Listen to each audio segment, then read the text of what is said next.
नमस्ते, मेरा नाम है याज्ञवल्क। एक छोटी सी सूचना मगर अहम जानकारी देने आपके सामने हाजिर हुआ हूँ। लोहारीडीह याद होगा आपको, कवर्धा जिले का लोहारीडीह, जहाँ पे सरपंच परिवार के मुखिया की को जिंदा जला दिया गया था, उनकी मौत हो गई थी और अजीबोगरीब घटनाओं का सिलसिला लोहारीडीह में लगातार जारी है।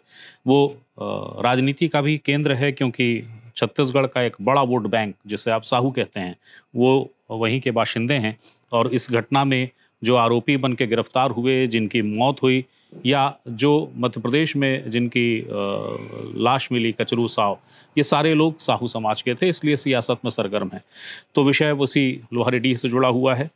लोहारीडीह घटनाक्रम में प्रशांत साहू नाम के एक आरोपी की जेल में मौत हुई। उन कई दर्जनों ग्रामीणों के साथ गिरफ्तार किया गया था। उन पे आरोप था कि उन्होंने सरपंच परिवार के घर पर हमला किया और उन्हें जिंदा जलाया। प्रशांत साहू उसी में आरोपी थे और जब उनको न्यायिक अभिरक्षा में जेल में रखा गया था, उसके बाद उनकी मौत हो गई थी।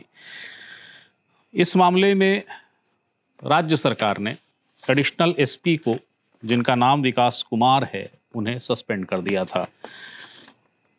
18/9/2024 को उनको सस्पेंड किया गया था और अब करीब 78 दिनों के बाद उनका निलंबन समाप्त हो गया है। राज्य सरकार ने निलंबन समाप्त कर दिया है। तो सिर्फ यही एक सूचना नहीं है कि निलंबन समाप्त हुआ है, अहम सूचना है, बड़ी सूचना है, मगर इसके साथ जो जानकारी है, जो प्रश्न से भरी है, वो आपको देने जा रहा हूं। 18/9/2024 को छत्तीसगढ़ सरकार ने, यानी गृह विभाग ने एक पत्र जारी किया, जो आदेश था, और उस पे जो शब्द लिखे गए वो कुछ यूं थे: ग्राम लोहारीडीह, जिला कबीरधाम के आगजनी प्रकरण में गिरफ्तार कर न्यायिक अभिरक्षा में रखे गए प्रशांत साहू की दिनांक 18/9/2024 को मृत्यु हो गई।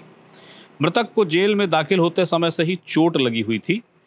श्री विकास कुमार, भारतीय पुलिस सेवा छत्तीसगढ़, बैच 2020, अतिरिक्त पुलिस अधीक्षक कबीरधाम, छत्तीसगढ़, आगजनी की घटना करने वालों को गिरफ्तार करने वाली टीम के प्रमुख थे।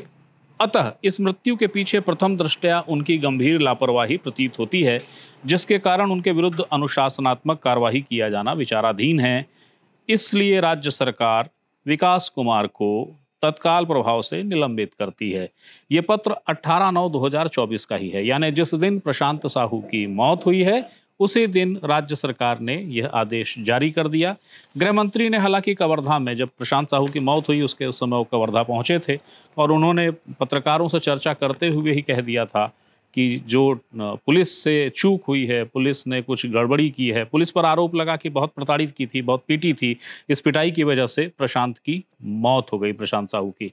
तो गृह मंत्री जी का ये कहना था कि प्रथम दृष्टया हमें ये लग रहा है कि विकास कुमार चूंकि लीड कर रहे थे, इसलिए वो दोषी हैं और मैं उन्हें सस्पेंड कर रहा हूं। उन्होंने इसके लिए मुख्यमंत्री के निर्देश का भी हवाला दिया। अब 6 दिसंबर 2024 एक नया आदेश जारी हुआ है। उस आदेश का मजमून ये कहता है कि विकास कुमार, जो छत्तीसगढ़ के 2020 बैच के आईपीएस हैं, जो एडिशनल एसपी कवर्धा थे, जिन्हें निलंबित किया गया था और उनका मुख्यालय पीएचक्यू रायपुर निर्धारित किया गया था, उस निलंबन को रद्द किया जाता है। अब वो जो कारण उसमें लिखा है कि कैसे निलंबन रद्द किया जा रहा है, वो बड़ा गौरतलब है। उसमें लिखा गया है कि प्रकरण में पुलिस महानिदेशक छत्तीसगढ़ नया रायपुर के द्वारा प्रस्तुत तथ्यात्मक प्रतिवेदन में दिए गए अभिमत के अनुसार, यानी पुलिस महानिदेशक डीजी के द्वारा प्रस्तुत तथ्यात्मक प्रतिवेदन, उन्होंने जो जांच चली उस जांच में कुछ तथ्य निकाले, वो तथ्यात्मक प्रतिवेदन प्रस्तुत किए गए गृह विभाग के मतलब मंत्रालय गृह विभाग सचिव को। और उस अभिमत में उन्होंने लिखा कि विकास कुमार के कार्यों में किसी प्रकार की अनियमितता या लापरवाही नहीं पाई गई है। अतः विचारोपरांत राज्य शासन एतद द्वारा विकास कुमार को निलंबन से बहाल कर सहायक पुलिस महानिरीक्षक, कार्यालय पुलिस महानिदेशक, पुलिस मुख्यालय नया रायपुर के पद पर पदस्थ करता है। इस पत्र की अंतिम लाइन है कि विकास कुमार आईपीएस 2020 बैच के निलंबन की अवधि समस्त प्रयोजन हेतु कर्तव्य अवधि मान्य होगी। यानी आईपीएस विकास कुमार को सस्पेंड किया गया और सस्पेंड करने के बाद जो जांच चली, उस जांच में उन्हें निर्दोष पाया गया। तो सस्पेंशन का जो पूरा दौर था, वो दौर जो है अब उनकी ड्यूटी में शामिल होगा और अब वो सहायक पुलिस महानिरीक्षक डीजी ऑफिस में पोस्ट कर दिए गए हैं। जैसा मैंने बताया कि डीजी कार्यालय से जो प्रतिवेदन जारी हुआ उसमें उनके कार्यों में यानी विकास कुमार के कार्यों में किसी प्रकार की अनियमितता लापरवाही नहीं पाई गई है। अब प्रश्न उस पत्र के आधार पे उठता है जो पत्र 18/9/2024 को छत्तीसगढ़ सरकार ने जारी किया था, गृह विभाग ने जारी किया था। उस पत्र को मैंने पढ़ा है मगर फिर से पढ़ देता हूं। मृतक यानी प्रशांत साहू की मृत्यु 18/9/2024 को प्रशांत साहू की मृत्यु हो गई। मृतक को जेल में दाखिल होते समय से ही चोट लगी हुई थी। विकास कुमार अतिरिक्त पुलिस अधीक्षक कबीरधाम छत्तीसगढ़ आगजनी की घटना करने वालों को गिरफ्तार करने वाली टीम के प्रमुख थे। अतः इस मृत्यु के पीछे प्रथम दृष्टया उनकी गंभीर लापरवाही प्रतीत होती है। यानी निलंबन का पत्र ये बता रहा है, यह ध्वनित करता है, संकेत देता है कि जो प्रशांत साहू की मौत हुई थी वो पुलिस पिटाई से हुई थी, क्योंकि उस आदेश में लिखा हुआ है निलंबन के कि जेल में दाखिल होते समय से ही चोट निशान थे। तो चोट के निशान थे, पुलिस अभिरक्षा में थे, जेल में मौत हो गई। इस पत्र से क्या संकेत निकलता है? यही ना कि इतना पीटे थे, इतना मारे थे कि जेल पहुंचते पहुंचते प्रशांत साहू जी की मौत हो गई। पत्र कह रहा है, आदेश कह रहा है निलंबन का कि चूंकि वो प्रमुख थे इसलिए उनकी प्रथम दृष्टया लापरवाही है।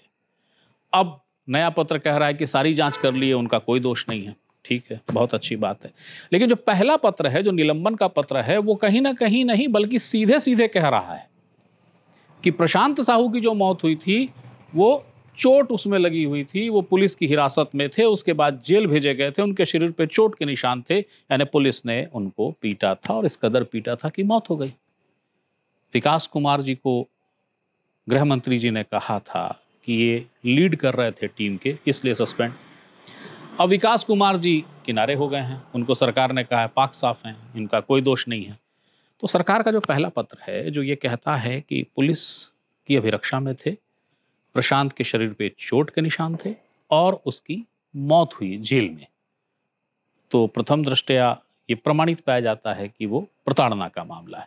विकास कुमार जी नीरक्षीर हो गए, किनारे हो गए, उनको बधाई भी पहुंचनी चाहिए, बधाई हम भी देते हैं कि भाई आपका निलंबन समाप्त हुआ। लेकिन पहले पत्र से ये तो साबित हो रहा है ना कि पिटाई हुई, प्रताड़ना हुई।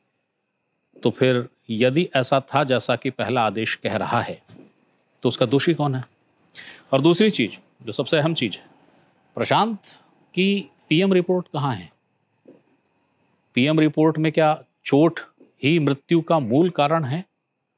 क्या वही प्रताड़ना के कारण उनकी मौत हो गई प्रशांत की, या कोई दूसरे कारण थे? और यदि पीएम रिपोर्ट प्रतिकूल थी, वो इस बात को नहीं बताती है कि पिटाई मृत्यु की वजह है, वो चोट इतनी सांघातिक नहीं थी कि मृत्यु हो जाए, कोई दूसरे कारण थे, तो फिर पीएम रिपोर्ट के आने के पहले ही किसी को निलंबित क्यों कर दिया गया था? ये जो भ्रम फैल गया पहले ही पत्र से, निलंबन के पत्र से, जो प्रश्न बन के अब खड़ा हो गया है, सामने विधानसभा है, ये समझना कोई जटिल और कठिन है क्या कि विपक्ष जो शुरू से लोहारीडीह के मसले को लेकर हमलावर है, वो इस मसले को लेकर शांत हो जाएगा? पहले ही पत्र में जो बिंदु हैं, जो विषय हैं, जो लिखा गया है, उससे जो कुछ प्रश्न अब अनुत्तरित होकर और विकराल रूप धारण कर गए हैं, उनको लेके विपक्ष क्या विधानसभा में सवाल खड़े नहीं करेगा? यही एक सूचना थी, यही एक जानकारी थी जो अहम थी, जो आपको देनी जरूरी थी, वही देने आपके सामने हाजिर हुआ था। फिर कोई सूचना होती है, फिर कोई जानकारी होती है, वो देने आपके सामने फिर हाजिर होऊंगा। तब तक के लिए प्रणाम।